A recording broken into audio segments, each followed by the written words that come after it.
বিয়ের পরেই মোটা হয়ে যায় বাড়ির বউরা, এর আসল কারণ কি ভিডিওতে জানুন। বিয়ের আগে বহু মহিলাই রোগা পাতলা গঠনের থাকে, কিন্তু বিয়ের পরেই দেখা যায় বেড়ে গিয়েছে ওজন। এর সঠিক কারণটা কি জানেন?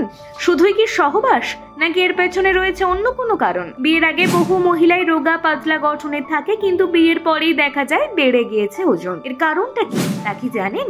গবেষণায় দেখা গিয়েছে স্বামী স্ত্রীর সহবাসের কারণেই এবং খাবারের পরিবর্তনের জন্য মেয়েরা মোটা হতে শুরু করে। তবে কারণ যে শুধু এটাই তা কিন্তু একেবারেই নয়।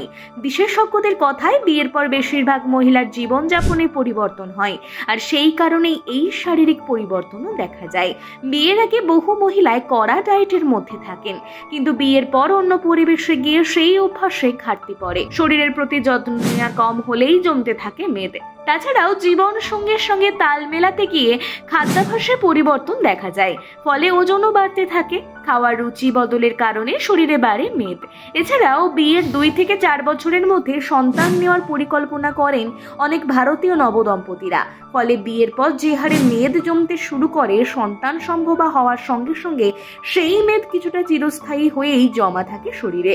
ফলে অনেক বাড়ির বউদের ওজন বাড়ে। ভিডিওটি ভালো লাগলে অবশ্যই লাইক, কমেন্ট, শেয়ার করে আপডেট বাংলা পেজটি ফলো করুন এখনই নতুন নতুন খবরের আপডেট পেতে।